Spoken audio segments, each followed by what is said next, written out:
j'ai eu une attaque, une fourmi, il y avait une fourmi, bon, ceux qui connaissent, je ne sais pas bien comment on appelle cette fourmi-là. Lorsqu'elle venait mordre, par exemple, elle venait mordre le plant au niveau de la tige. Ici, le fourmi, elle venait mordre le plant au niveau de la tige. Et qu'est-ce qui se passait? Les feuilles se pliaient. Donc les feuilles se pliaient, elles régrissaient. Elles régrissaient. Je me rappelle bien, c'est bien après que je me suis rapproché de quelqu'un qui faisait aussi le gombo.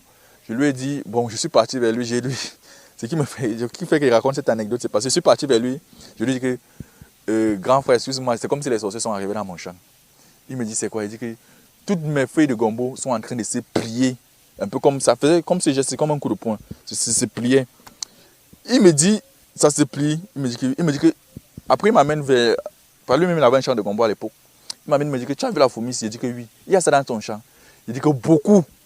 Il me dit que non, c'est ça alors la fourmi ici. Qu'est-ce qu'il m'a demandé? Il m'a conseillé de faire. Il m'a dit que tu doubles le dosage d'insecticides. Je suis parti, j'ai doublé. Bon, malgré ça, j'ai perdu quand même une partie. Parce que le champ était attaqué. Une partie, j'ai perdu une partie.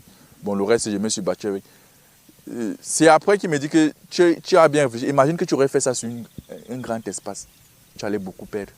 Donc, à ce moment-là, j'ai appris que non, hey, à un moment, quand je vois la fourmi, là, je dois doser le dosage d'insecticides. Quand je vois telle maladie, je dois doser ceci. Quand je vois telle maladie, ou bien quand je vois telle tache sur ma feuille, je dois doser tel produit. Vous voyez que même quand on commence avec les petits espaces, vous apprenez d'abord, vous prenez d'abord le temps d'apprendre.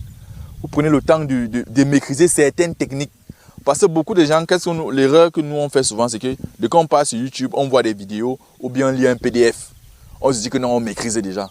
Non, non, non. Maintenant, il y a la pratique sur le terrain maintenant. Parfois, tu peux venir, je prends un cas. Tu peux venir.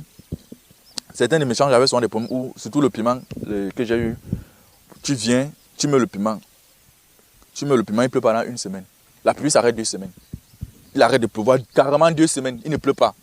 Tu commences à paniquer que mais je vais perdre tout. Qu'est-ce que tu es obligé de faire? Arroser. Ce que tu n'avais pas comme plan. Tu es obligé d'arroser. Maintenant, il faut maintenant que tu arroses. Tu arroses pendant les 2 semaines ou presque 21 jours qu'il ne va pas pleuvoir. Donc il y a souvent ces aléas-là que nous sommes. Parfois, si tu engages un grand espace, tu vas te retrouver avec découragé que non, j'ai perdu mon argent dans l'agriculture, j'ai perdu mon argent en faisant telle culture, j'ai perdu mon argent. Non. Généralement, je dis toujours aux débutants que mieux commencer d'abord petit, on essaie de maîtriser les techniques. Parce que je ne veux pas vous dire que moi-même, je ne suis pas encore un expert. Hein. J'apprends encore au jour le jour. C'est le jour où vous allez venir, si vous allez voir, j'ai fait 3 hectares. Que même vous allez dire que je vais vous dire que moi, je suis un expert dans le gombo. Donc, ce que je conseille toujours à mes jeunes frères, c'est de commencer d'abord un peu des petits espaces. Ça vous permet d'acquérir. C'est comme parfois même aussi, si on peut prendre cet exemple parallèle sur l'agriculture.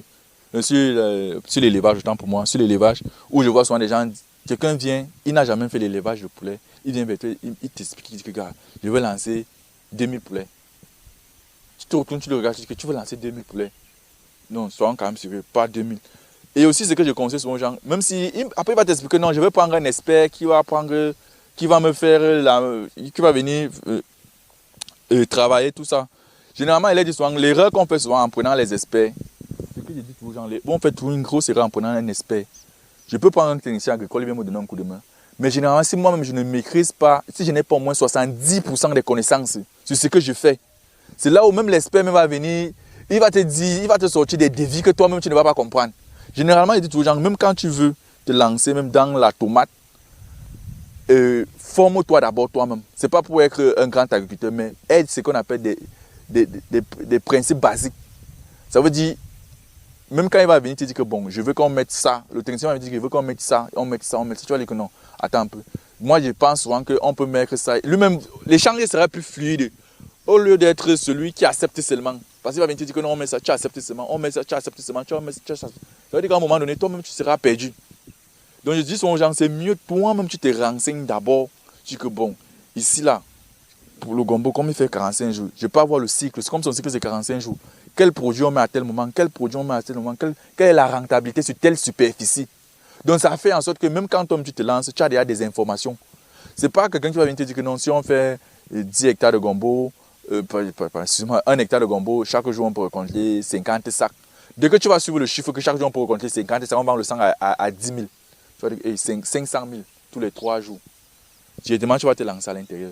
Prendre tes économies, mettre. Tu n'as pas au préalable. Juste, les gens se concentrent plus sur le coût, sur ce qu'ils ont à gagner, et non d'abord de se former d'abord préalable, d'avoir même une certaine prise d'information sur la culture que tu veux faire.